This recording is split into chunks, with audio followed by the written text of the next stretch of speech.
검찰의 항소 포기로 인해서 어떤 결과가 예상되냐 하면 일단 피고인들 항소를 제출했기 때문에 피고인들 입장에서는 2심 재판이 열리는데 앞서도 지금 조응처 의원님께서 말씀해 주셨던 것처럼 검찰의 항소를 포기했기 때문에 1심에 나왔던 그 판결, 선고보다 더 높게 2심 재판부가 선고를 할 수가 없습니다. 그게 이제 맥시멈이 돼버렸고 그 아래로 줄이는 일 아니면은 유지되는 것밖에 없는 그런 상황이고 그래서 또 하나 이제 찾아와야 될 돈, 부당이익, 환수해야 할 돈도 특정하지 못한 상황이기 때문에 이 부분에 대한 어떤 리스크가 상당히 큽니다.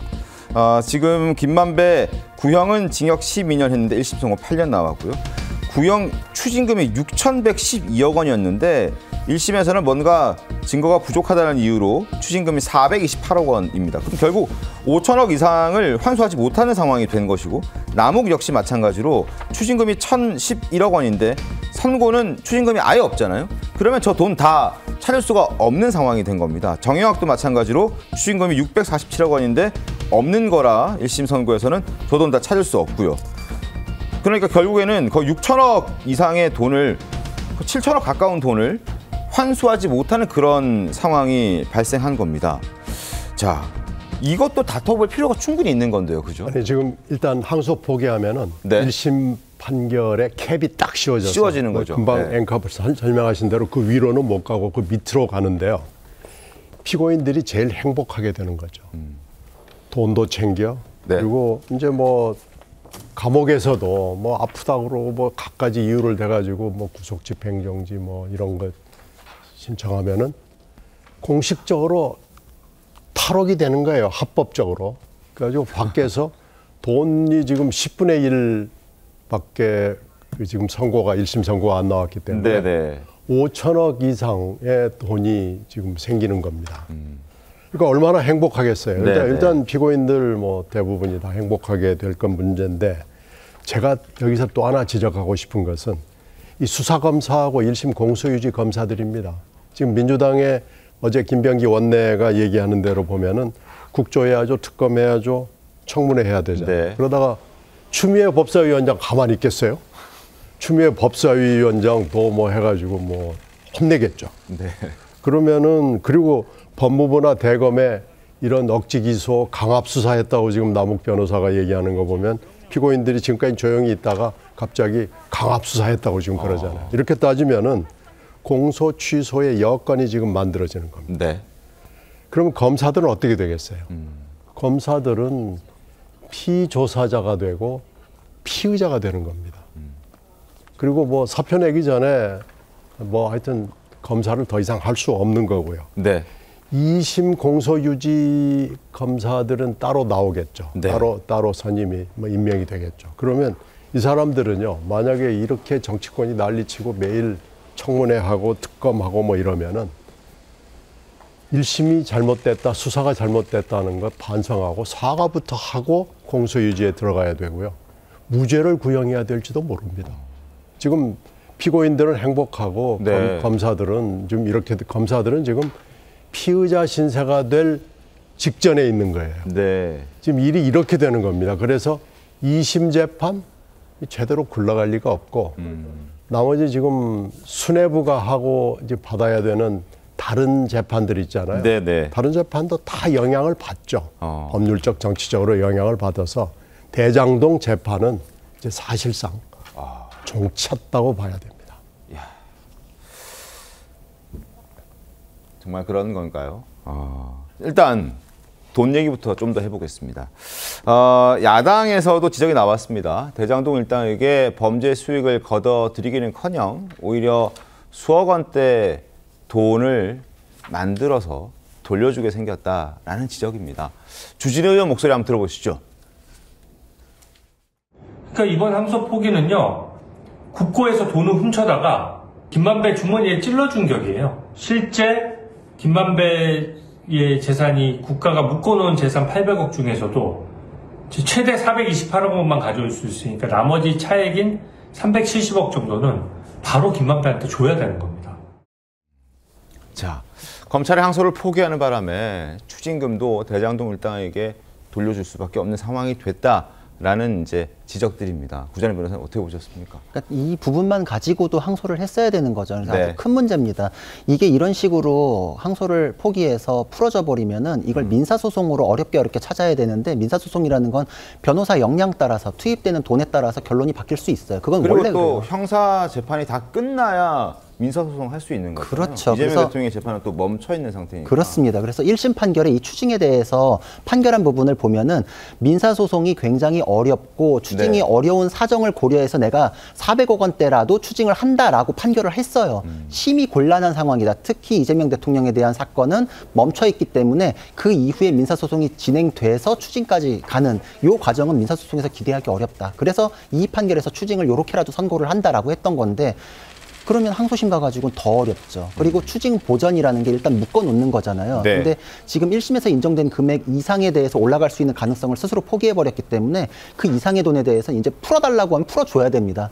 돌려달라 그러면 돌려줘야 돼요. 이게 얼마나 엄청난 일이냐면은, 일단 뇌물죄나 이런 부분에 대해서도 무죄가 됐는데 거기에 대해서는 항소 포기로 확정이 돼 버렸잖아요. 네. 근데 우리 그 재판에 대해서 언론 보도 나올 때 그거를 입증하기 위해서 증인 누가 나왔는데 이런 결정적인 증언이 나왔다, 이런 부분들 있죠. 네. 이 부분은 이제 아예 존재 자체가 없어져 버린 거예요. 왜냐하면 유죄를 만들기 위해는 입증 활동을 할 필요가 없으니까. 다툴 수 없으니까. 다툴 수 없으니까 그거에 대한 증인은 부르지도 못하는 거예요. 네. 새로운 사실관계가 나올 수도 없죠.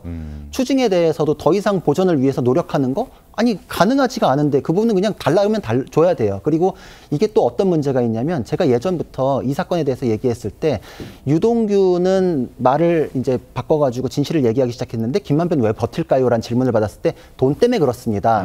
돈을 지키기 위해서 그렇습니다. 근데 목적 달성했어요. 네. 이제 더 입을 다물겠죠. 그리고 제가 그때 또 질문 받았을 때 심경의 변화를 일으키는 국면들이 어떨까요? 라고 했을 때 구속됐을 때, 그리고 1심에서 중형을 선고받았을 때 심경 변화를 많이 일으킵니다. 이런 얘기를 했는데 네. 김만배 같은 입장에서는 이제 더 이상 입장을 바꿀 여지가 없어졌죠. 어떤 유혹도 없고, 이제 이 사건에 대해서는 그럼 민주당 원하는 대로 업무상 배임죄 폐지되면은 난 무죄까지도 가능하네? 라면은 이제 기존 입장대로 갈 요인이 더 많아졌다. 그러니까 영향이 없다고 얘기할 수 있을까요? 네. 이게 그냥 민주당이나 이런 부분들하고 상관이 없는 민생, 파렴치 범죄에 맞습니까? 맞으면 이게 민주당에서도 같이 비난하고 왜 검찰에서 항소 포기했는지를 같이 지금 비판해야 되는 상황일 텐데, 민주당 분들이 지금 뭔가 안 맞는 얘기를 하시면서 지금 국민들을 호도하는 게 아닌가, 이런 생각을 합니다. 알겠습니다. 7천억 원 이상을 환수해야 하는데 지금 상황에서는 7천억 원커녕 700억도 환수 못하게 생겼으니 답답할 노릇입니다.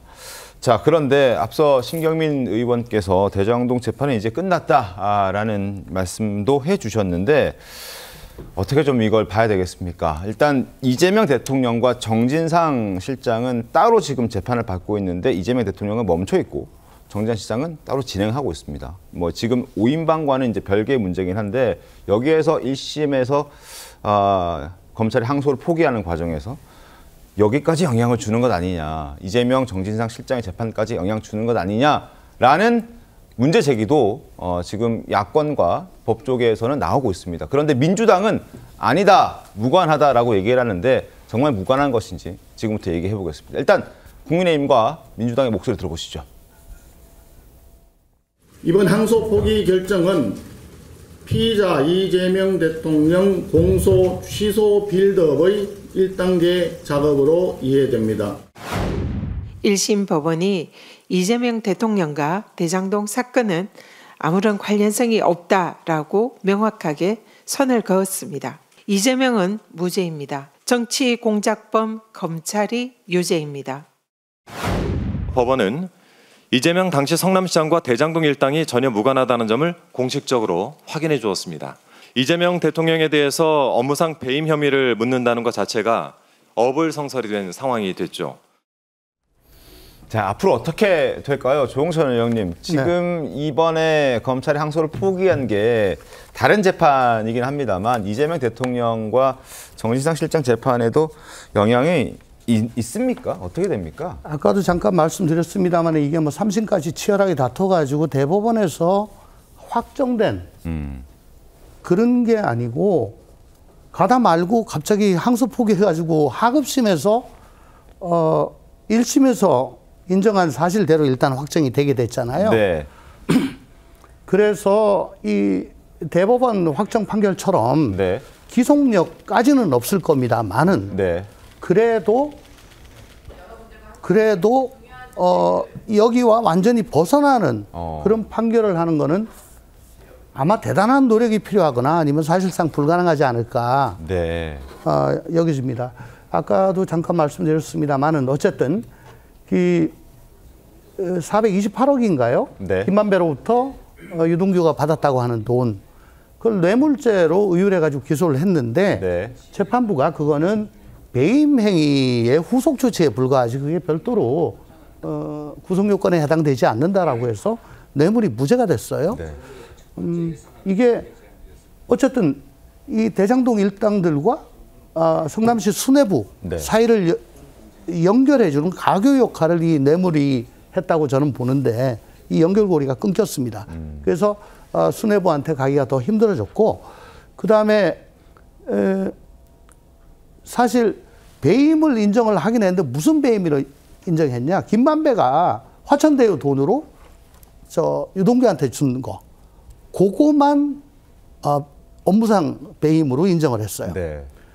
더 큰 거 있잖아요. 대장동 일당이 마땅히 성남시 도시개발공사나 성남시로 들어가야 될 돈을 그 7천억 네. 이거를 먹을 수 있게 성남시 수뇌부 혹은 유동규가 배임을 했다. 이 부분은 인정하지 않았다. 인정하지 않았습니다.